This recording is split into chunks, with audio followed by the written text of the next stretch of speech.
فخر دیوبند، مناظر اسلام، فاتح مماتیت، مرد مجاہد جناب حضرت مولانا محمد الیاس گھمن صاحب کو دعوت دوں گا، تشریف لائیں اور ہمارے دلوں کو گرمائیں۔ ایک قطع پڑھنا چاہتے ہیں بزدار صاحب۔ حضور حنفیہ دی دل دیاس، حنفیہ دی دل دیاس حضرت الیاس گھمن،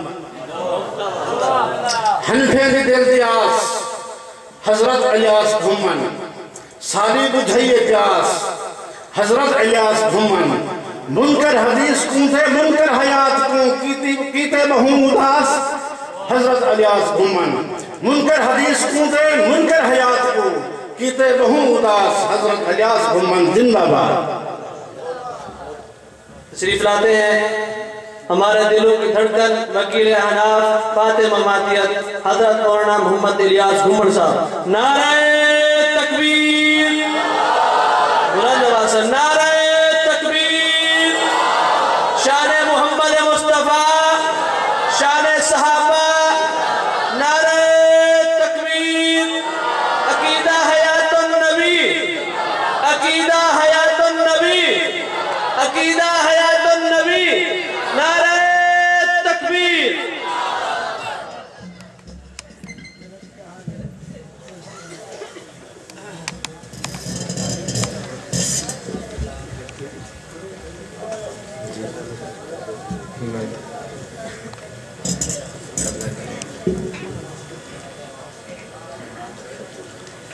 الحمد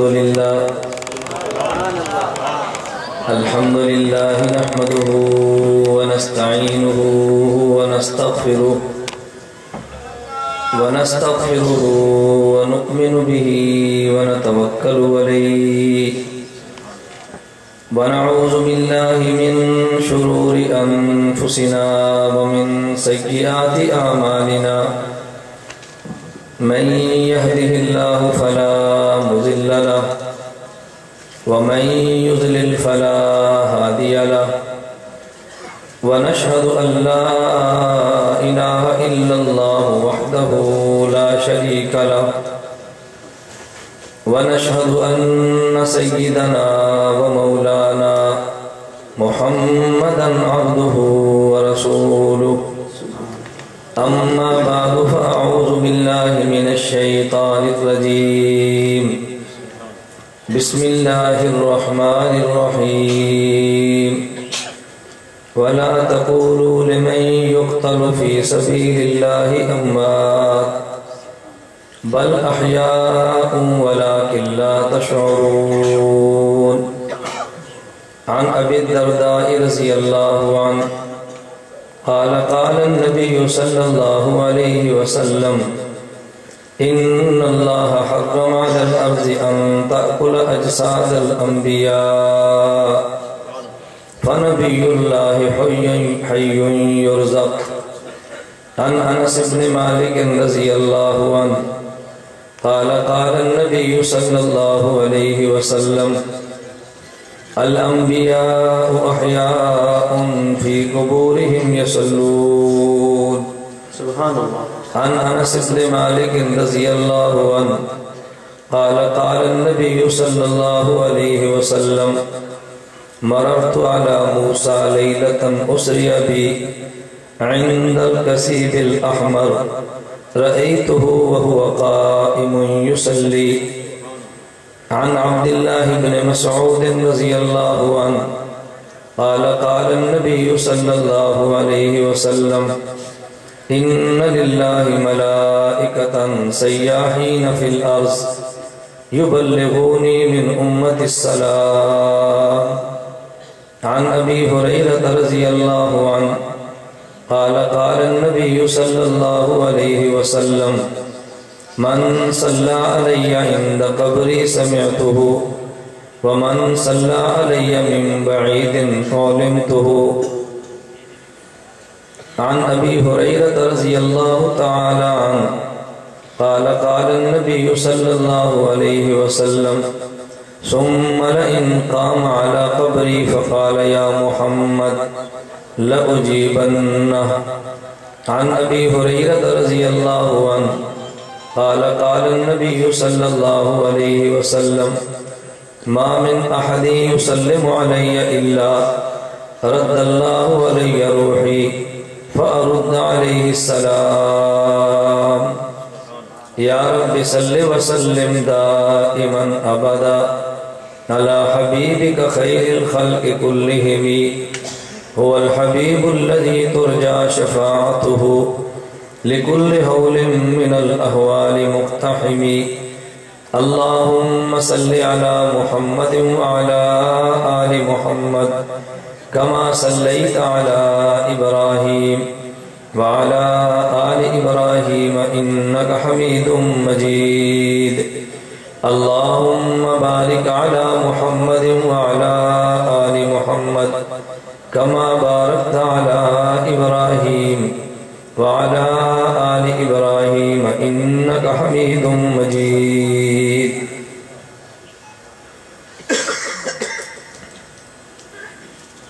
اے رسول امی خاتم المرسلین، اے رسول امی خاتم المرسلین، تجھ سا کوئی نہیں، تجھ سا کوئی نہیں، ہے عقیدہ یہ اپنا بسط کو یقین، تجھ سا کوئی نہیں، تجھ سا کوئی نہیں.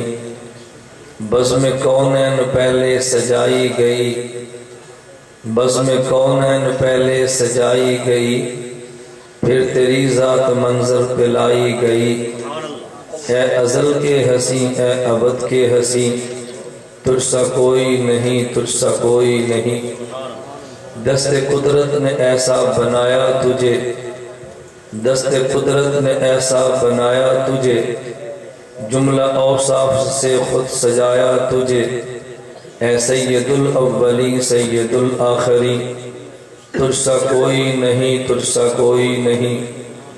تیرا سکہ رواں کل جہاں میں ہوا، تیرا سکہ رواں کل جہاں میں ہوا، اس زمین میں ہوا، آسمان میں ہوا. کیا عرب کیا عجب سب ہے زیر نگی، کیا عرب کیا عجم سب ہے زیر نگی. تجھ سا کوئی نہیں، تجھ سا کوئی نہیں. نام محمد سے دلوں کو سرور ملتا ہے، نام محمد سے دلوں کو سرور ملتا ہے، نگاہ فکر کو تازہ شعور ملتا ہے. نام محمد سے دلوں کو سرور ملتا ہے، نگاہ فکر کو تازہ شعور ملتا ہے. نصیب کیسا بھی ہو واسطہ احمد کا دیکھے، نصیب کیسا بھی ہو وسیلہ محمد کا دیکھے، خدا سے جو بھی مانگے ضرور ملتا ہے. معزز علماء کرام، نہایت واجب الاحترام بزرگوں، مسلک اہل سنت والجماعت سے تعلق رکھنے والے غیور نوجوان دوستوں اور بھائیوں، ہمارا اہل سنت والجماعت احناف دیوبند کا عقیدہ ہے اللہ رب العزت کے کلام مبارک کا مرتبہ سب سے اول ہے، اور اس کے بعد رحمت للعالمین صلی اللہ علیہ وسلم کی حدیث مبارک کا مقام ہے. کائنات میں نہ ہی اللہ کے کلام کا مقابلہ ہے، اور اس کائنات میں نہ ہی حدیث پیغمبر کا مقابلہ ہے.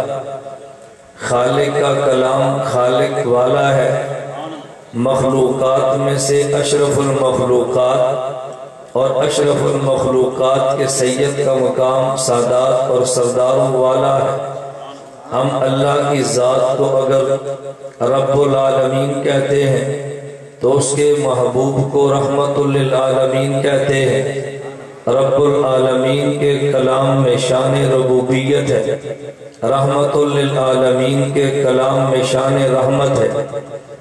ربوبیت کے کلام کا مقابلہ بھی دنیا میں کوئی نہیں کر سکتا، رحمت للعالمین کے کلام کا بھی دنیا میں کوئی مقابلہ نہیں کر سکتا. جہاں پہ اللہ کا کلام آ جائے وہاں پہ دوسری کوئی رائے نہیں۔ جہاں پہ پیغمبر کا ارشاد اور فرمان آ جائے اس کے مقابلے میں دوسری کوئی رائے نہیں۔ میں آج کی گفتگو ایک نئے طرز پہ اس بنیاد پہ کر رہا ہوں۔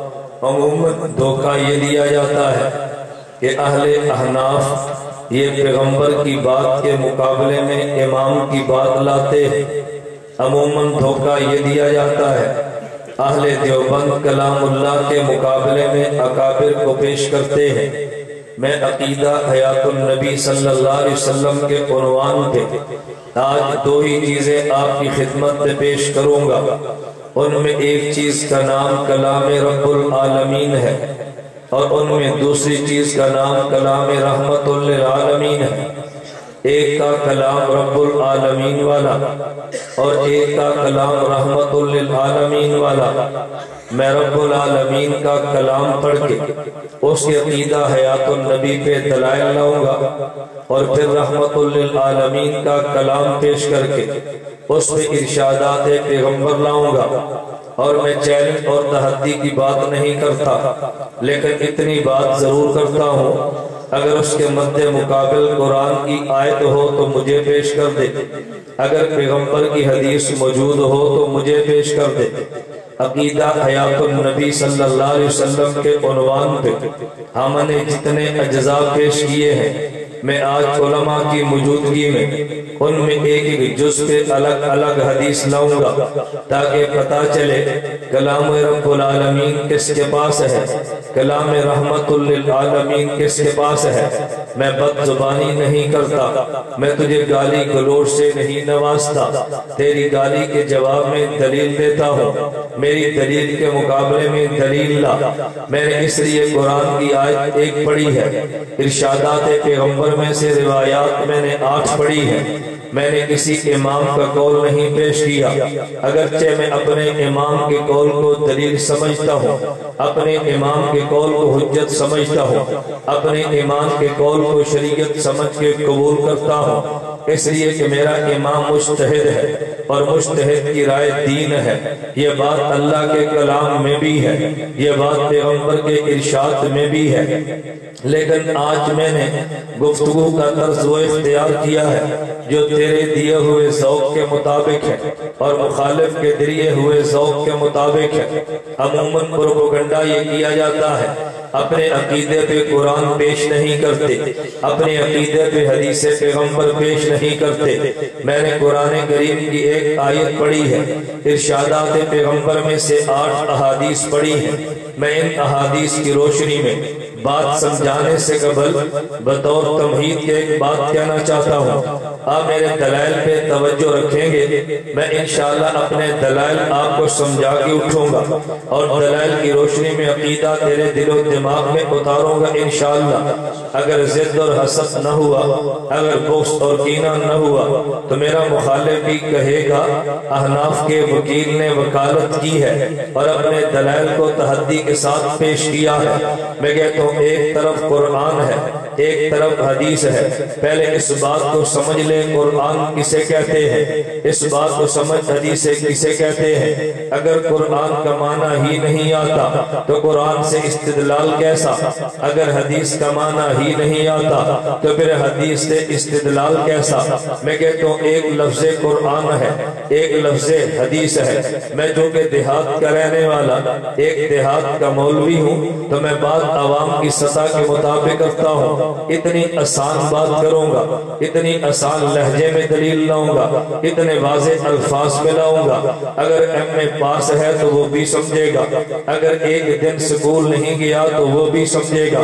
اتنی آسان دلیل بیان کروں گا اور وجہ میں اس پیغمبر کا وارث ہوں کہ جو پیغمبر علماء کا بھی نبی ہے، جو پیغمبر غیر علماء کا بھی نبی ہے۔ ہم اس پیغمبر کے وارث ہیں جس پیغمبر کے ساتھ ملنے والا وہ بھی آیا ہے، جو ایک دن کسی ادارے میں پڑھنے کے لیے نہیں گیا لیکن آج اسی کے نام سے دنیا پہ ادارے چلتے ہیں۔ پیغمبر کی خدمت میں وہ آیا ہے کہ جو رنگ کا کالا ہے اور غلامی کرتا ہے، آج اس کا نام لینے پہ دنیا فخر کرتی ہے، تو پیغمبر نے لہجہ وہ دیا ہے جس کو عالم بھی سمجھتا ہے، نبوت نے لہجہ وہ دیا ہے کہ جس کو غیر عالم بھی سمجھتا ہے۔ میں آپ کی عزت نفس کا خیال کرتے ہوئے عالم کے مقابلے میں جاہل نہیں کہہ رہا، عالم کے مقابلے میں غیر عالم کہتا ہوں۔ وجہ یہ ہے اگر ہم ایک ڈاکٹر کو کہہ دیں آپ عالم نہیں ہے، اس کو اعتراض نہیں ہوتا، لیکن آپ یہ بات کہہ دیں عالم نہیں جاہل ہے، تو وہ کہے گا یار میں ڈاکٹر ہوں مجھے تم نے جاہل کہہ دیا، ارے میں انجینئر ہوں مجھے جاہل کہہ دیا۔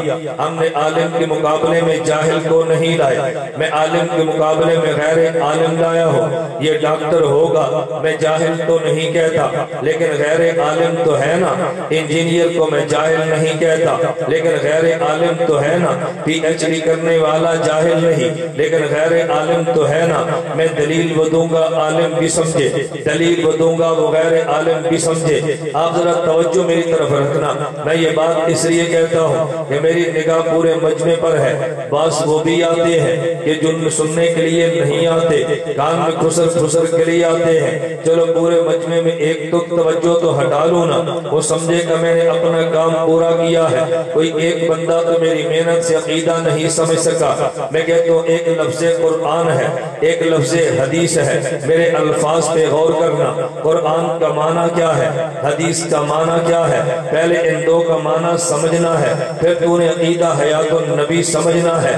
اللہ کے پیغمبر صلی اللہ علیہ وسلم جب ہم کلمہ پڑھتے ہیں ہم اس میں دو جملے کہتے ہیں، نمبر ایک لا الہ الا اللہ، نمبر دو محمد الرسول اللہ۔ یہ جو ہم نے دوسرا جملہ کہا محمد الرسول اللہ، ہم نے اس میں اعتراف کیا ہے حضرت محمد اللہ کے رسول ہے۔ رسول عربی زبان کا لفظ ہے، اس کا اپنی زبان میں تو معنی پیغمبر کرے گا۔ اور آج ایک نیا فتنہ بھی نکلا ہے، آپ نے اگر کہا اللہ پاک نے فرمایا، آپ نے کہا خدائے ذوالجلال نے کہا، تو جماعت المسلمین والا بے ایمان یہ بات کہہ دے گا وہ جی تم نے شرک کیا ہے، تم نے لفظ خدا کیوں کہا ہے۔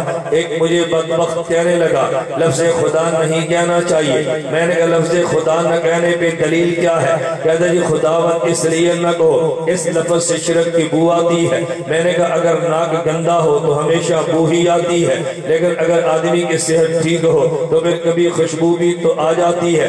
آپ نے سنا ہوگا واقعہ کئی بار سنا ہوگا، کہتے ایک آدمی وہ تھا کہ جو ہمیشہ گٹرز کی صفائی کا کام کرتا، ایک دن یہ ظالم کسی باغ میں چلا گیا، وہاں جا کے بے ہوش ہو گیا۔ اس کا علاج کرنے کے لیے ڈاکٹر لائے لیکن اس کو ہوش نہیں آیا۔ ایک گٹر صاف کرنے والا اور تھا، جب اس کو پتا چلا یا ایک چوڑا بے ہوش پڑا ہے، اس نے کہا علاج تم نہیں کر سکتے میں کروں گا۔ اس نے پخانہ اپنے دونوں ہاتھوں میں لیا، اس کے ناک کے ساتھ لگایا تو ہوش آ گیا۔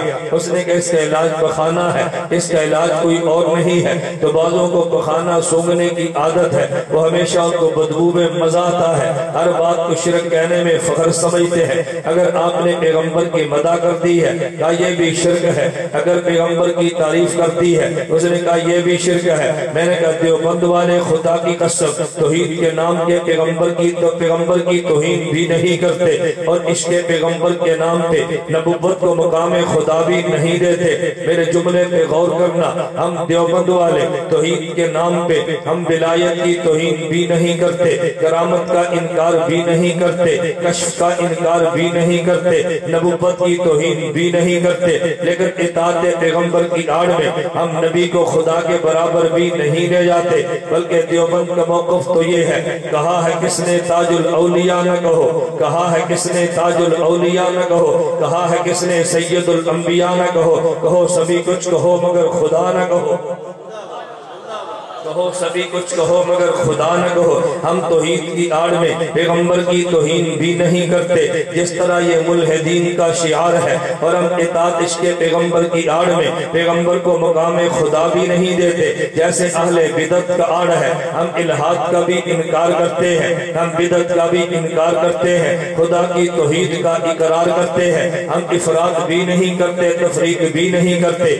ہم راستہ اختیار وہ کرتے ہیں جو میرے اللہ نے قرآن میں ان لفظوں میں دیا ہے ان ھذا القرآن یہدی للتی اقوم، قرآن اعتدال کی بات کرتا ہے، حد سے آگے گزر گیا تب بھی ضلالت ہے، حد سے نیچے اتر گیا تب بھی گمراہی ہے، ہدایت تو اعتدال سے ملا کرتی ہے۔ میں نے کہا لا الہ الا اللہ محمد الرسول اللہ، اور یہ اللہ کو خدا نہیں کہنا چاہیے۔ میں نے کہا تیری دلیل کیا ہے؟ وہ کہتا ہے جی خدا کی جمع خداوند آتی ہے، اس میں توہین، اس میں اللہ کی شرک پہ بو آتی ہے، خدا کی جمع خداوند آتی ہے۔ میں نے کہا پھر خدا کو رب بھی نہ کہو، اس کی جمع ارباب آتی ہے، خدا کو رحیم بھی نہ کہو، اس کی جمع رحمہ آتی ہے، خدا کو اللہ بھی نہ کہو، اس کی جمع آلہہ آتی ہے۔ خود قرآن کریم میں ساری جمع موجود ہے۔ اگر تیرے لفظ کی وجہ سے اگر شرک کو بنیاد بنا لیا جائے، اس سے شرک کی بو آتی ہے، تو پھر اللہ کہنا بھی شرک ہوگا۔ لو کان فیہم آلہۃ جمع جو موجود ہے، تو پھر رحیم کہنا بھی شرک ہوگا، رحمہ بینہم جمع جو موجود ہے، ارے رب کہنا بھی شرک ہوگا، ارباب قرآن میں جو موجود ہے۔ کہتے ہیں نہیں ایک اور وجہ بھی ہے۔ میں نے ایک اور وجہ بتاؤ تاکہ تیری دوسری وجہ کا بھی جائزہ لے۔ کیا یہ خدا اس لیے نہیں کہنا چاہیے؟ عربی میں لفظ اللہ کہتے ہیں، تم نے خدا کہہ کے وہ نام دیا جو کلام عرب میں نہیں ہے۔ میں نے کہا عقل نہیں دی اس لیے بے عقلوں والی باتیں تو کرتا ہے۔ کہتا ہے جی کیا مانا؟ میں نے کہا میرا دوست مجھے بتا، اگر ہم تجھ سے پوچھتے ہیں کہ دن میں نمازیں کتنی فرض ہیں، کہتا ہے جی 5 ہے۔ ہم نے پوچھا رمضان میں روزے کتنے فرض ہیں، کہتا ہے جی 1 مہینے کے فرض ہیں۔ میں نے کہا یار تو بہت بے وقوف لگتا ہے۔ مجھے کہتا ہے جی کیوں؟ میں نے کہا تو نے نماز کہا، ہمیں کہا تھا خدا نہ کہنا، عربی میں اللہ کو خدا نہیں کہتے، تو جو تو نے نماز کہا عربی میں سے صلاۃ کہتے ہیں، نماز نہیں کہتے۔ جسے تو نے روزہ کہا اسے عربی میں صوم کہتے ہیں، روزہ نہیں کہتے۔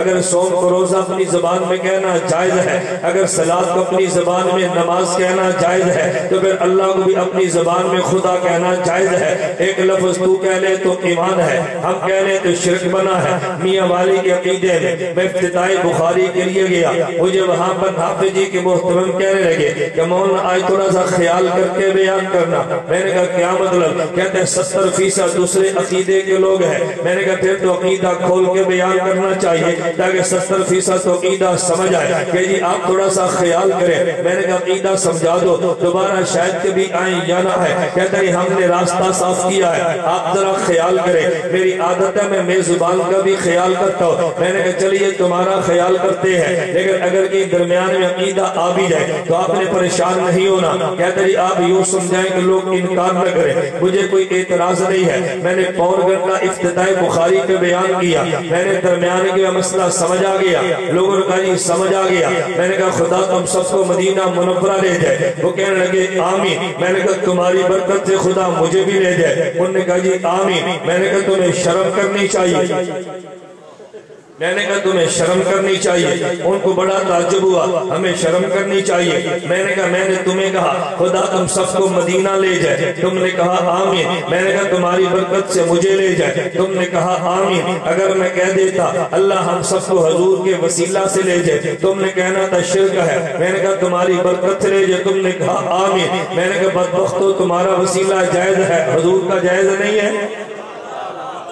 تمہارا وسیلہ جائز ہے اور پیغمبر کا وسیلہ جائز نہیں ہے، کیسے عجیب لوگ ہو۔ اور توجہ رکھنا، میں سمجھانے کے لیے ایک بات کہتا ہوں، تمہیں کئی لوگ ملیں گے جو کہ یہ محمدی ہے، تم محمدی نہیں ہو، اس کے منہ پہ کہہ دینا تو جھوٹ بولتا ہے، تو محمدی بھی نہیں ہے۔ وہ کہے گا یہ میں محمدی نہیں ہوں، تو کہنا بالکل تو جھوٹ بولتا ہے۔ وہ کہے گا یہ میں تو محمدی ہوں، پوچھو تو نے اپنا نام محمدی کیوں رکھا ہے؟ کہے گا مجھے محمد پر اعتماد ہے۔ آپ نے کہنا جھوٹ بولتا ہے، اور میں خدا کی قسم اٹھا کے کہتا ہوں اس کے مسلک کا عالم ہوگا وہ محمد پہ اعتماد نہیں کرتا، تیرے مسلک کا جاہل ہوگا۔ جس قدر تو نماز پہ اعتماد کرتا ہے وہ حضرت محمد پہ نہیں کرتا، جس قدر تو روزے پہ اعتماد کرتا ہے حضرت محمد پہ نہیں کرتا۔ لوگ کہتے ہیں جی کیا مانا؟ توجہ رکھنا، میں کہ تو مطلب یہ ہے اگر ہمارے مسلک کا عام بندہ ان پڑھ ہوگا وہ خود کو نمازی کہتا ہے، اس سے پوچھو یار جو تو نے نماز پڑھی ہے کیا تو نماز کا وسیلہ دے کر خدا خدا سے مانگ سکتا ہے؟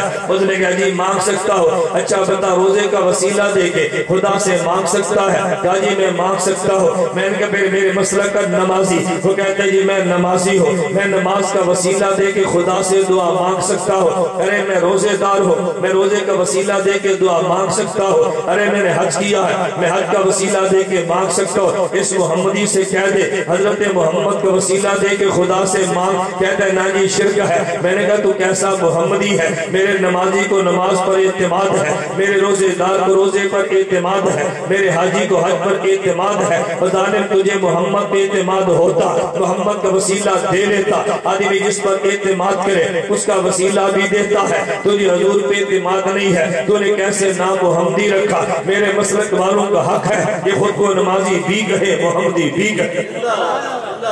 ہمیں حق ہے نمازی بھی کہے محمدی. یوں تو محمد پر اعتماد کرتا ہی نہیں ہے صلی اللہ علیہ وسلم.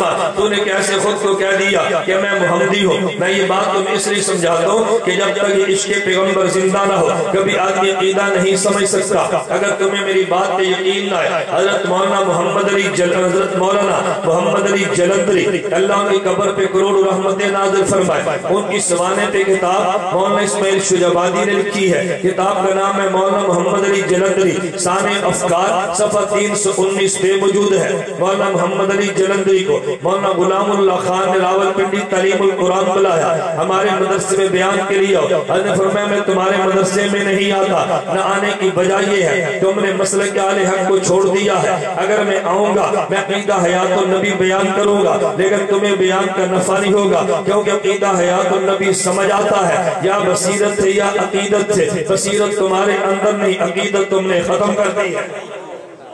بصیرت تمہارے اندر نے, عقیدت تم نے ختم کر دی ہے. یہ قول میرا نہیں ہے, حضرت امام المفسری مولانا احمد علی لاہوری کی ہے کہ جس کے جنازے کے بعد قبر سے خوشبو اٹھی ہے. یہ قول ان کا ہے. میں ساتھ ساتھ اقوال اس لیے سناتا ہوں کہ مجھے کبھی گالیاں نہ دینا, یہ نئی بات کرتا ہے. میں خدا کی قسم محقق نہیں ہوں, میں علماء دیوبند کی بات کا ناقل ہوں. اور ایک بات میں بڑی وضاحت سے کہتا ہوں, میں نے جرم وہ کیا ہے جو جرم حق نواز جنگری شہید نے کیا تھا. مولانا فرمایا کرتے تھے لکھا میرے اکابر میں ہے, بیان میں نے کیا ہے. میں کہ تو مسئلہ حیات لکھا اکابر میں ہے, بیان میں نے کیا ہے. تو اگر بیان کرنا جرم ہے تو پھر مولانا جنگی کا بھی جرم تھا, پھر میرا بھی جرم ہے. امیر شریعت کا جرم تھا, میرا بھی جرم ہے. ہم اس مجرموں کی صف میں برابر ہیں. اور میں خدا سے دعا کرتا ہوں قیامت کو جس صف میں حق نواز اٹھے اللہ اس کی پچھلی صف میں مجھے بھی کھڑ دینا. جس کارواں کا امیر شریعت عطا اللہ شاہ بخاری امام بنے اللہ مجھے اس کارواں کا مقتدی بنا دینا.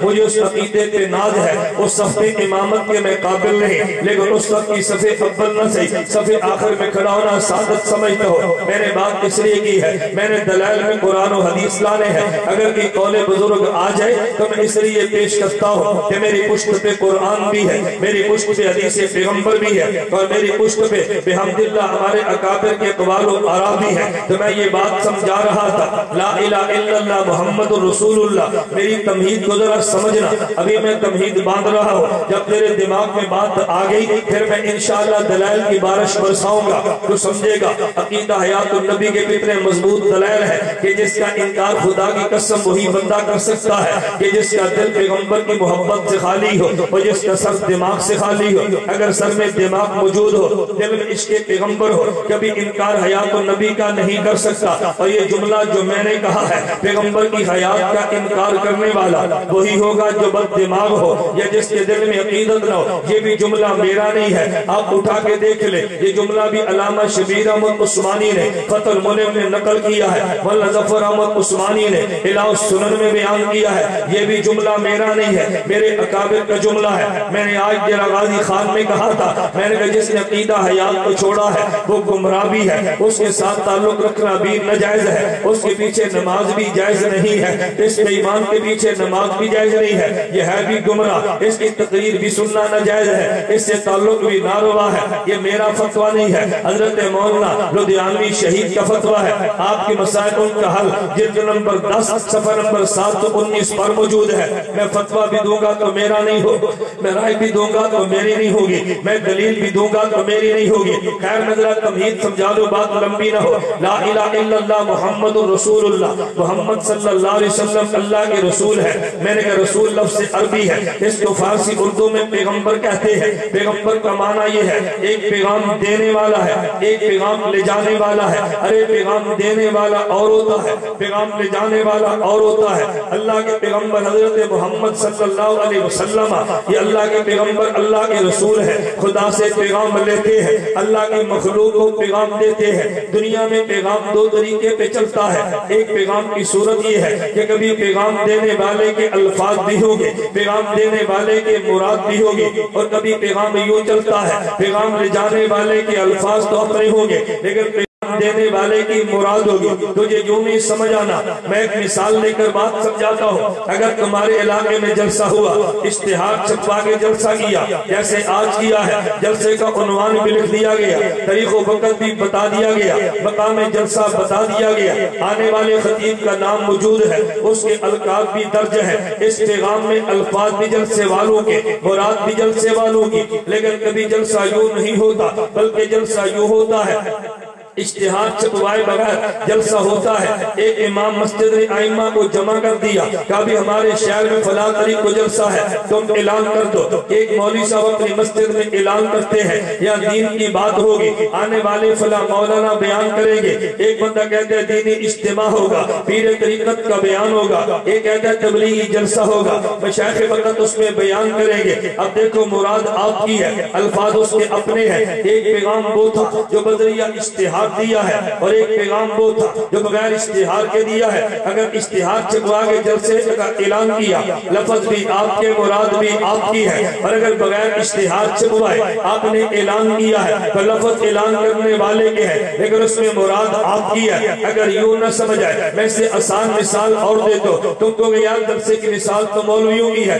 کوئی ہماری مثال بھی دینا جو مولوی نہیں ہے. میں ایک مثال تمہاری بھی دیتا ہوں. میں نے کہ دنیا میں نکاح ہو تو نکاح کا مسئلہ چلتا ہے, شادی طے ہو جاتی ہے, آپ شادی پر مہمانوں کو بلاتے ہیں, دوست احباب کو دعوت دیتے ہیں. دعوت دینے کا ایک طریقہ تو یہ ہے آپ نے اشتہار دعوت نامہ شادی کارڈ چھپوا لیا, دوست احباب کو بلا لیا, اس میں لکھا فلاں کی بیٹی ہے, فلاں کے بیٹے کے ساتھ نکاح ہے, فلاں وقت ولیمہ مسرور ہوگا, آپ اس میں تشریف لے آئے. آپ نے شادی کارڈ چھپوا کے بلایا. کبھی شادی کارڈ چھپوائے بغیر بلاتے ہیں, اس بلانے کا طریقہ میرے سرگودے میں طریقہ تو یہ ہے ہم ایک نائی کو بھیجتے ہیں, نائی کے ذریعے پیغام دیتے ہیں, وہ جا کے پیغام دیتا ہے فلاں کے بیٹی کا, فلاں کی بیٹی, فلاں کے بیٹے کا, فلاں کی بیٹی کے ساتھ نکاح ہے, اس میں فلاں دن ولیمہ ہے, آپ کو دعوت ہے, آپ بھی آئے. میں اپنی زبان میں یوں کہتا ہوں, دروازے پہ دستک آئی ہے, امی نے پوچھا کہ بیٹا جا کے دیکھو باہر کون آیا ہے. بیٹے نے دیکھا تو باہر نائی آیا تھا. وہ بیٹا امی جان سے کہتا ہے امی جان باہر چاچا اللہ بخش نائی آیا ہے. ماں پوچھ لیے پتر کیوں آیا؟ وہ کہتا ہے چودھری بشیر دے پتر دا, چودھری نزیر دی کڑی نال وے آئے اور نائی گنڈ لا کے آیا ہے. ہم اس پیغام میں نکاح کو گنڈ کہتے ہیں, یعنی باہر نائی آیا ہے, وہ کہتے ہیں فلاں کے بیٹے کا, فلاں کے بیٹے کے ساتھ نکاح ہے. وہ پیغام نکالا, وہ پیغام عقد لایا ہے, اس عقد نکاح پہ تم نے آنا ہے. ہماری زبان میں گنڈ کہتے ہیں. اگر آپ نے کارڈ چھپوا کے بلایا, الفاظ بھی آپ کے ہیں, مراد بھی آپ کی ہے. اگر الفاظ کے بغیر بذریعہ نائی بلایا ہے, اس میں الفاظ تو نائی کے اپنے ہیں لیکن مراد آپ کی ہے. فلاں دن نکاح ہوگا, آپ تشریف لے آئے. اب ذرا میرے تمہید کے بعد دلائل پہ غور کرنا. میں کہتا ہوں پیغمبر خدا کا نبی ہے, یہ خدا کا پیغام لاتا ہے. کبھی پیغام کی صورت یہ ہوگی الفاظ بھی خدا کے ہوں گے, مراد بھی خدا کی ہوگی. کبھی پیغام یوں ہوگا الفاظ مصطفیٰ کے ہوں گے اور مراد خدا کی ہوگی. اگر پیغام خدا بندی یوں آئے جس میں الفاظ بھی خدا کے ہیں, مراد بھی خدا کی ہے, اس پیغام کا نام قرآن ہے. اگر پیغام یوں آیا ہے جس میں مراد تو خدا کی ہے, الفاظ مصطفیٰ کے ہیں, اور اس پیغام کا نام حدیث مبارک ہے. اب ذرا توجہ رکھنا, اگر پیغام جو خدا نے دیا ہے اس میں الفاظ بھی خدا کے, مراد بھی خدا کی ہے, اس پیغام کا نام قرآن ہے. اگر پیغام خدا نے دیا ہے, مراد خدا کی ہے, الفاظ مصطفیٰ کے ہیں, اس پیغام کا نام پیغمبر کا فرمان ہے. قرآن کا ماننا بھی ایمان ہے, حدیث کا ماننا بھی ایمان ہے. جو قرآن نہیں مانتا وہ بھی بے ایمان ہے,